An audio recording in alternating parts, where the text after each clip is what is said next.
Langkah agresif negeri Paman Sam yang dikomandoi Presiden Donald Trump dengan melakukan penyerangan dan penangkapan terhadap Presiden Venezuela Nicolas Maduro telah meningkatkan kembali tensi geopolitik dan ketidakpastian pasar internasional.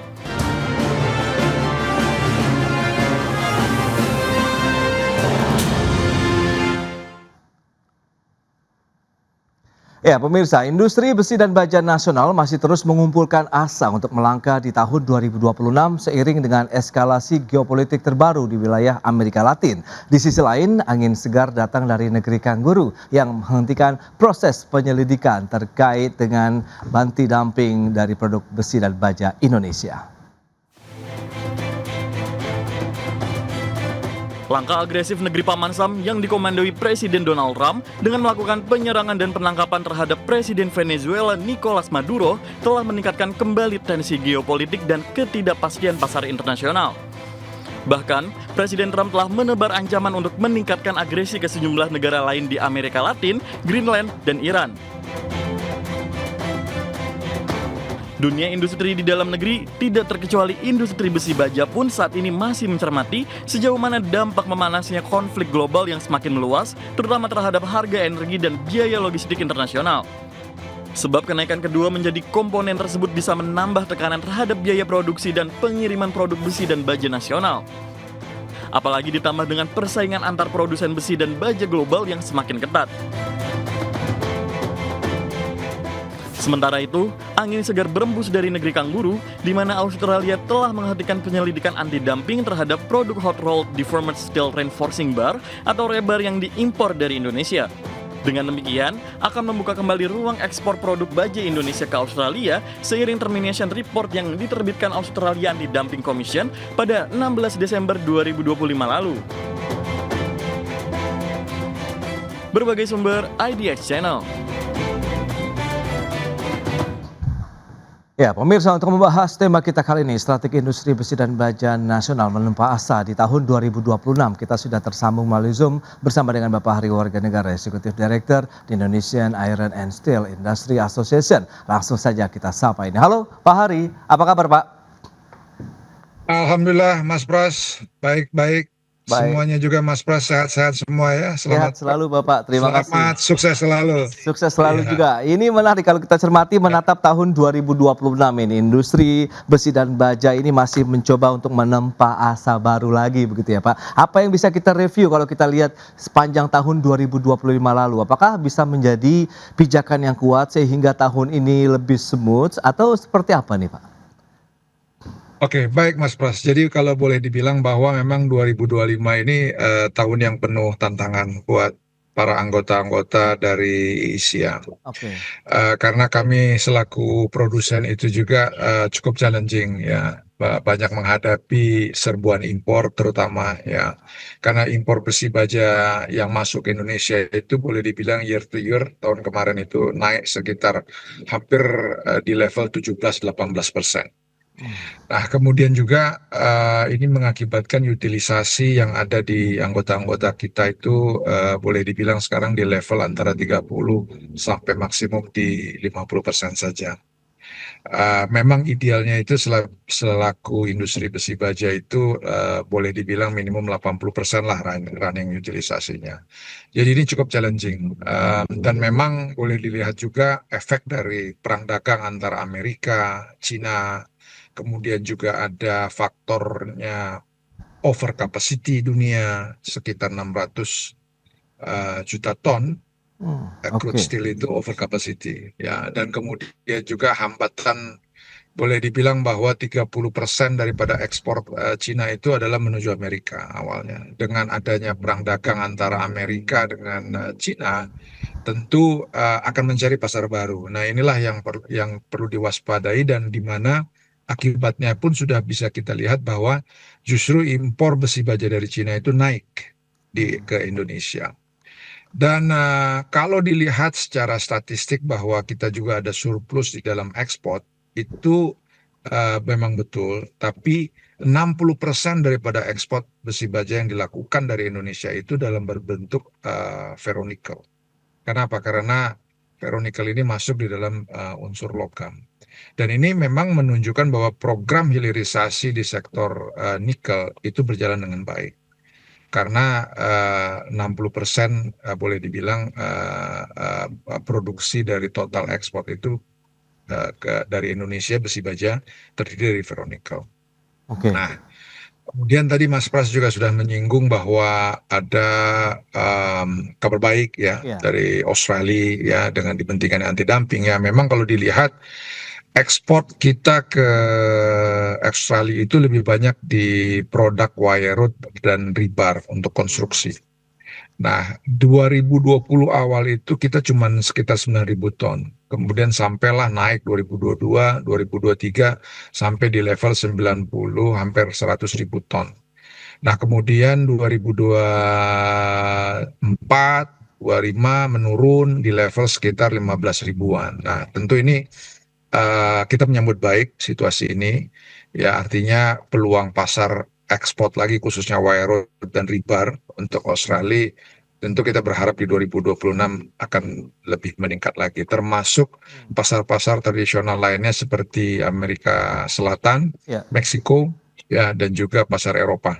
Nah, itu dia menarik kalau kita bicara mengenai wilayah tetangga Amerika Serikat. Mengingat kita tahu negeri Paman Sam juga sedang cukup tinggi nih tensinya setelah kemarin begitu ya melakukan penangkapan terhadap Presiden Venezuela. Sejauh mana konflik di kawasan regional tadi, khususnya Amerika Latin nih, terhadap industri baja global begitu, kemudian juga Indonesia, Pak? Oke, jadi yang kita perlu waspadai adalah dengan adanya situasi di Venezuela dan Amerika juga, yaitu adalah kita tahu bahwa Venezuela itu produsen minyak terbesar dunia. Ya. Ya, walaupun memang sudah mereka mengalami sanction dari Amerika, ya. Nah, tapi pada saat ini juga yang kita takutkan itu adalah atau kita waspadai ya perlu diwaspadai adalah dengan naiknya harga minyak. Tentu kalau naiknya harga minyak ini akan menaikkan harga energi, kemudian cost HPP dari industri tidak hanya besi baja tapi secara menyeluruh ya. Apalagi Indonesia itu 85% electricity kita itu masih menggunakan fosil. Oke. Ya. Nah, jadi ini yang perlu diwaspadai ya.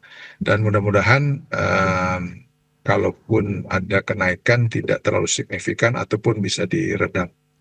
Itu harapan kami. Tapi kalau kita lihat dengan kondisi yang ada di tengah perlambatan ekonomi global juga ya, kalau kita cermati sejauh ini Pak Hari, apa yang bisa kita lakukan sejauh ini? Kan ini mitigasi kita tahu dengan adanya perang dagang 2025, kemudian eskalasi yang meningkat juga di sejumlah wilayah. Berarti tahun ini sebenarnya kita sudah siap dengan amunisi baru atau seperti apa Pak Hari?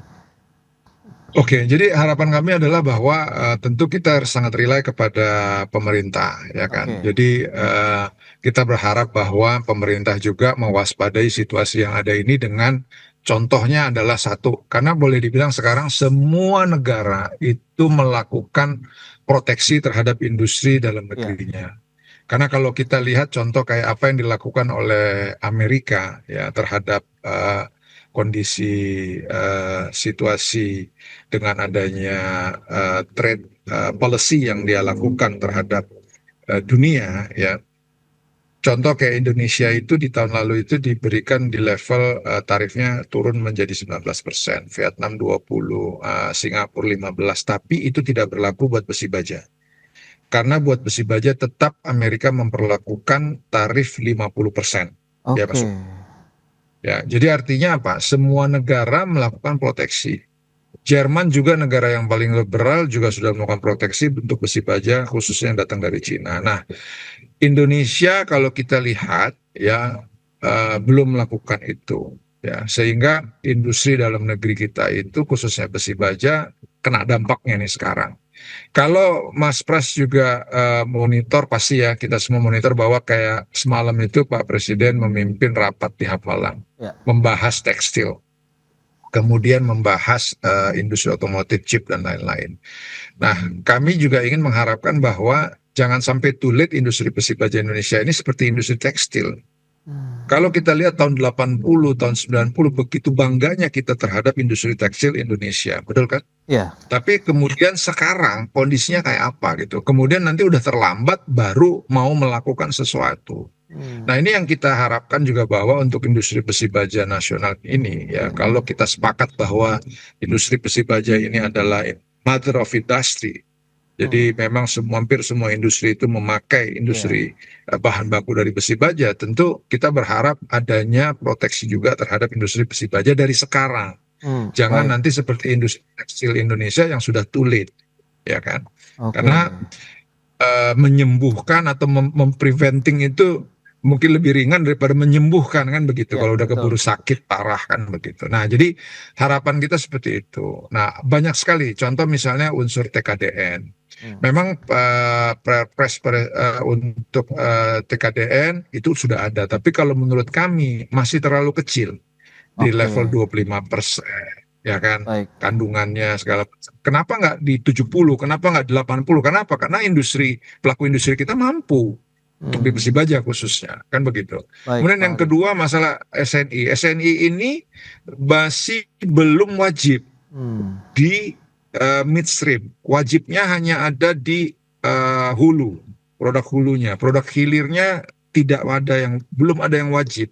Baik. Masih ibaratnya sunnah gitu. Nah, kenapa Iya. nggak diwajibkan saja SNI seperti itu? Nah, Nah, itu ini dia. usulan kami kepada pemerintah. Begitu, Kita Mas akan Pras. lihat seperti apa mungkin kebijakan-kebijakan yang perlu diperhatikan tadi sehingga bisa memberikan perhatian lebih, kemudian proteksi yang sejak dini dilakukan. Kita bahas nanti di segmen berikutnya. Pak Hari, kita akan jeda dulu sebentar ya. Dan pemirsa, kami akan segera kembali usai pariwara berikut ini.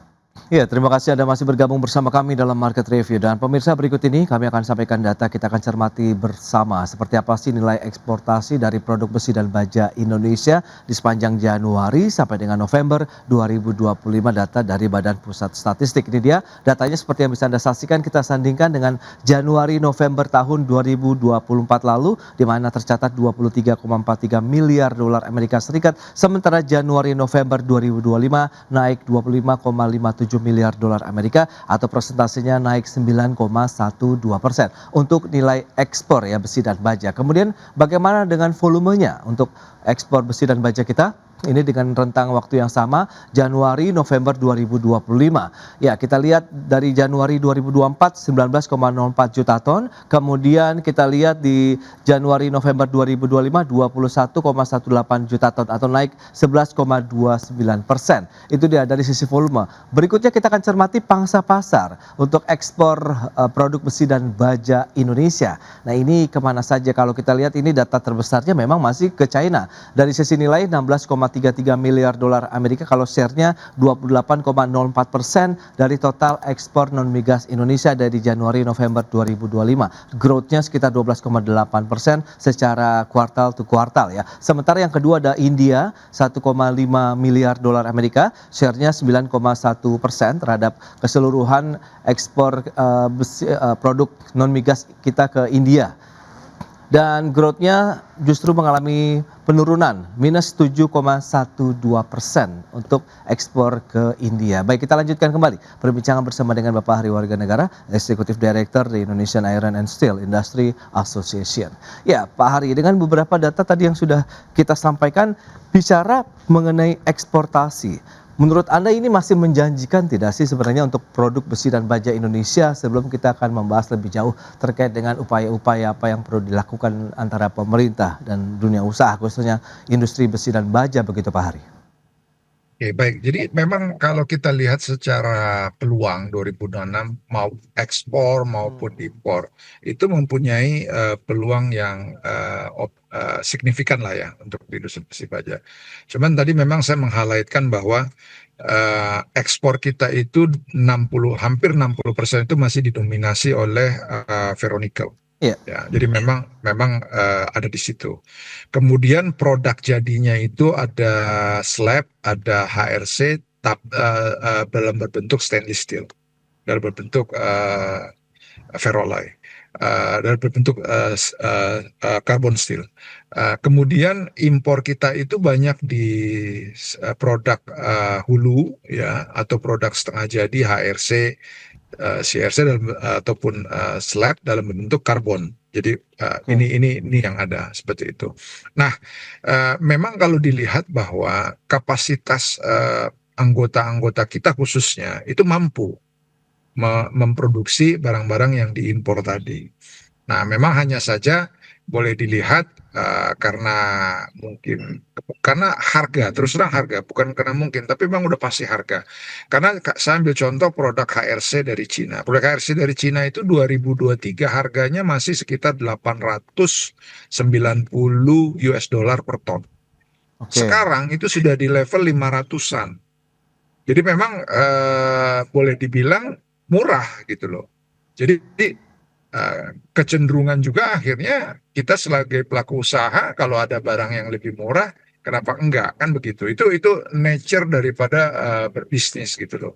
Nah, tinggal pagar-pagernya yang ingin kami sampaikan. Apakah asta cita pertumbuhan 8% itu bisa tercapai kalau produsen-produsen khususnya besi baja utilisasinya rendah? Tentu enggak, Mas. Ya kan? Karena kita bicara pertumbuhan ekonomi itu tercipta dengan adanya produksi baik itu barang maupun dalam berbentuk jasa. Kurang lebih seperti itu. Baik, nah kalau kita bicara mengenai kebijakan pemerintah tadi yang memang Anda harapkan dari sisi TKDN, SNI kan selama ini memang sudah ada aturannya, tapi apakah dengan kondisi yang seperti saat ini tekanan global juga semakin kuat, kemudian Anda juga menyatakan serbuan produk dari besi dan baja dari luar negeri juga cukup masih masif lah bisa dikatakan begitu ke Indonesia, apakah potensinya masih terbuka begitu untuk bisa meningkatkan TKDN, mungkin menerapkan kewajiban SNI-nya sendiri misalnya begitu Pak Hari?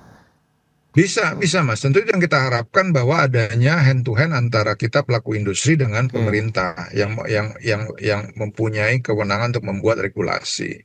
Nah, itulah yang jadi kalau boleh saya bilang semua itu adalah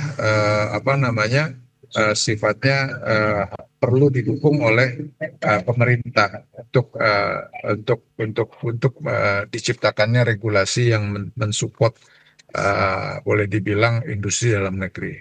Itu Mas yang Baik, kita baik. ingin.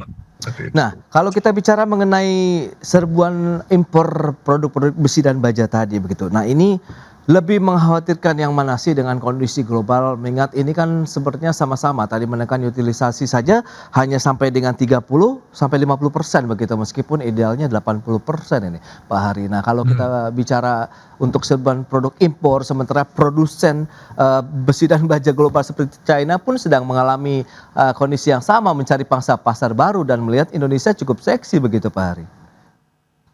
Ya, jadi memang boleh dibilang Cina itu bayangkan aja produksi crude steel-nya itu 1,3 miliar ton setahun. Oke. Indonesia nggak nyampe 18 juta ton, Mas.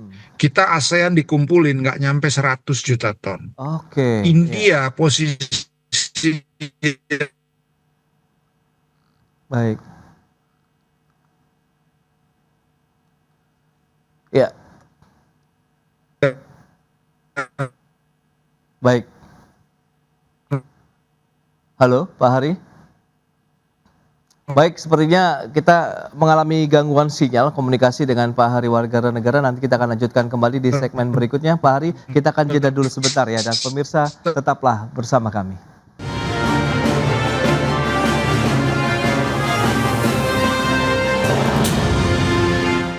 Ya, terima kasih Anda masih bergabung bersama kami dan kita lanjutkan kembali perbincangan bersama dengan Bapak Hari Warga Negara, Executive Director di Indonesian Iron and Steel Industry Association. Nah, ini menarik, sempat tadi memang kita tertunda. Lantas bagaimana Pak Hari kalau kita bicara mengenai upaya-upaya tadi untuk menjaga market di dalam negeri juga dari serbuan produk besi dan baja dari luar negeri. Mengingat tadi ya aturan TKDN yang masih Anda harapkan bisa dinaikkan lagi, kemudian penerapan SNI juga ini menjadi suatu kewajiban dari hulu ke hilir begitu untuk industri besi dan baja Pak Hari, silakan.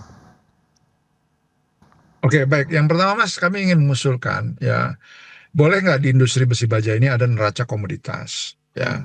Karena kalau kita lihat di pangan itu ada, di mana dilihat kemampuan produksi dalam negeri berapa, yang tidak kecukupannya itu disupport dengan impor. Ya, itu dilakukan di pangan. Nah, di besi baja ini belum ada. Nah, kami ingin mengusulkan boleh nggak diterapkan neraca komoditas sehingga apa yang bisa diproduksi dalam negeri itu didahulukan.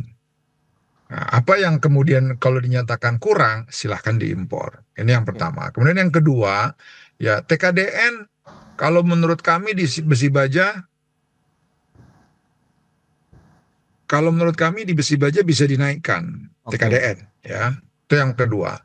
Yang ketiga adalah dengan mewaspadainya, tentu dengan trade remedies, mewaspadainya ada countervailing. Jadi misalnya begini, Cina itu kenapa sih dia bisa murah, ya? Karena kalau kita lihat itu ada policy dari government mereka yang mensupport, memberikan insentif. baik. Ya kan, jadi artinya kalau lo ekspor, gua kasih insentif ini.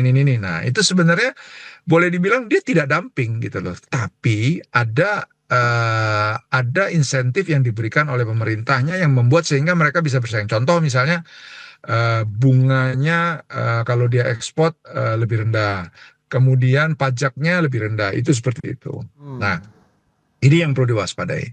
Kemudian yang ketiga ya, yang berikutnya lagi itu adalah kebijakan HGBT ya untuk oke. gas, Hmm, untuk pelaku industri itu sangat baik sekali, tapi yang sangat disayangkan belum konsisten. Jadi artinya HGBT dengan harga gas di $7 itu ya, itu tidak bisa dinikmati oleh para anggota kita atau pelaku usaha industri full dalam waktu 1 bulan. oke. Itu dikasih kuota gitu, dan kuota itu kita tidak tahu di awal, tahunya di akhir bulan. Jadi bayangkan kita memproduksi, kita nggak tahu berapa HPP kita. Padahal kita udah harus jualan kan gitu. Kita jualan baru kita produksi. Nah, tapi kita baru tahu HPP kita di akhir bulan gitu. Nah, ini Hmm, terjadi. Belum lagi kalau misalnya hambatan misalnya oke, harga ya, HGBT-nya, gas HGBT-nya udah habis. Itu bisa mendadak dikasih tahu habis. Nggak ada lagi kuotanya. Tapi oke. kalau mau bayar dengan harga LNG $16, $17, ada gasnya. Nah, Hmm, ini yang terjadi di lapangan gitu loh. Jadi kami mengharapkan kebijakan dari Pak Bahlil yang sudah sangat baik ini bisa konsisten kepada pelaku industri, khususnya besi baja. oke. Dan kemudian juga infrastruktur, karena infrastruktur gas ini belum ada di seluruh Indonesia, sehingga hanya beberapa pabrik atau pelaku industri saja yang bisa menikmatinya. Kalau dia sudah di luar, di off dari daerah yang ada infrastruktur gasnya, dia tidak bisa menikmatinya, seperti itu. Jadi Oke. kami mengharapkan dengan penambahan infrastruktur ataupun mungkin ada yang Ya. sifatnya bisa mobile, pakai tracking dan lain-lain seperti itu. Itu Mas, Baik. masukan dari kita. Nah, lantas 2026 ini asa apa yang sedang dibentuk atau mencoba ditempa begitu dari pelaku industri besi dan baja begitu dengan tantangan tadi global dan Ya, juga domestik? ya. Kami melihatnya bahwa hilirisasi besi baja itu masuk di dalam kalau saya nggak salah ada sekitar 60 produk dari pemerintah Oke. Indonesia untuk hilirisasi besi baja ada di situ. Nah, tapi roadmap-nya kita belum ada. Jadi kami mengharapkan bahwa 2026 ini roadmap hilirisasi untuk industri besi baja itu bisa ada, dibuat bersama antara pelaku industri dengan regulator. Ya. Nah, di dalam roadmap itu, kalau kami melihat bahwa kebutuhan yang ada ke depannya itu adalah special steel. Jadi special steel itu adalah besi baja yang khusus. Contoh misalnya untuk otomotif, yang dimana kita masih banyak impor. Oke, iya, iya. Kemudian yang kedua buat defense. Contoh Hmm, misalnya eh, ini sejalan. Pak Presiden minta bahwa BUMN apa untuk di Defense ID Pindad misalnya untuk membuat kebutuhan senjata buat TNI Polri itu dalam negeri kan iya. seperti itu. Nah, pada saat mereka mencari bahan bakunya untuk misalnya untuk larasnya gitu ya, Hmm, barrelnya itu nggak ada di dalam negeri. oke. Nah, tentu pertanyaannya adalah ini sebenarnya kalau dari kacamata kita ini peluang, tinggal kepastian dari marketnya. Jadi kalau misalnya memang industri defense Indonesia itu mempunyai roadmap bahwa misalnya akan memproduksi 1 juta aja setahun gitu ya. Nah, kali 5 tahun, nah ini udah pasti tentu di sektor industri yang untuk menyiapkan bahan bakunya mereka siap Oke. untuk investasi. Ya, tapi dari sisi Apakah kesiapannya, dari teknologinya, SDM-nya untuk bisa memproduksi special steel tadi sudah bisa atau bagaimana, Pak? Kan kita bisa kolaborasi Oke. dengan produsen-produsen yang sudah lebih dulu, apakah dari luar negeri, ya Iya, kan? iya. Mereka juga pada saat kita undang untuk investasi di sini, ya kan? Nanti bermitra dengan apa Iya, namanya, dengan pelaku yang ada. Nah, ini suatu peluang. Ini yang betul. kita harapkan ada. Kemudian yang kedua, berikutnya lagi yang kami mengharapkan Kementerian Investasi. Kementerian Investasi ini banyak sekali sebagai pintu gerbang investasi masuk, ya kan? Nah, kalau boleh dilihat ya, jangan lagi investasi yang masuk ini untuk menambah jenis usaha yang sudah over kapasitas. Oke, iya. Nah, jadi kami mengharapkan selektif. Jadi tidak sekedar ada investasi mau masuk, Iya, iya. silahkan karpet merah, apalagi mereka dikasih banyak privilege, kebijakan keringanan pajak, kemudian ada master list, mereka bisa Baik. bawa bahan baku sendiri. Nah, seperti itu. Nah, ini udah Iya, terjadi. Contoh saya di industri otomotif. Ada yang Vietnam, ada yang BYD, saya sebut aja gitu loh. iya, iya. Mereka oke mau bangun pabrik di sini, tapi membawa semua bahan baku dari luar negeri. Hmm, Membawa pekerja semua dari luar negeri. Kemudian di sektor migas, investasi di blok ini, semua bawa bahan baku dari luar negeri. Termasuk pekerja dari luar negeri. Nah, maksud kami adalah, boleh nggak pemerintah itu mengatakan, boleh lo bawa dari luar negeri, tapi maksimum 50% ya. baik. lima Iya, puluh iya. persen lo harus pakai dalam negeri. Nah, ini sangat menjadi angin segar buat kita. Ini masukan dari Oke. kami untuk Kementerian Investasi. Baik, Pak Hari. Berarti memang tantangannya masih cukup panjang begitu ya untuk menatap tahun 2025 tadi kolaborasi, Tapi kemudian harus tetap semangat kan, Mas yes, Pras? betul. Semangat dan orkestrasi antara kebijakan-kebijakan tadi supaya bisa saling terintegrasi dan memberikan hasil yang konkret tentunya ya bagi industri besi dan baja nasional kita dari selektif dari sisi investasi, bagaimana juga usulan-usulan ada neraca komoditas begitu sehingga TKDN SNI bisa menjadi concern dari pemerintah untuk bisa membentengi industri dan besi dan baja nasional. Baik Pak Hari, terima kasih banyak ini atas informasi update dan insight yang sudah Ya. diberikan kepada pemirsa pada hari ini. Selamat melanjutkan aktivitas Anda kembali. Salam sehat Pak Hari. Terima kasih. Salam sehat, Ya, makasih. Selamat tahun baru, sukses terus, Happy Mas New Year juga Pras. Bapak. Terima kasih.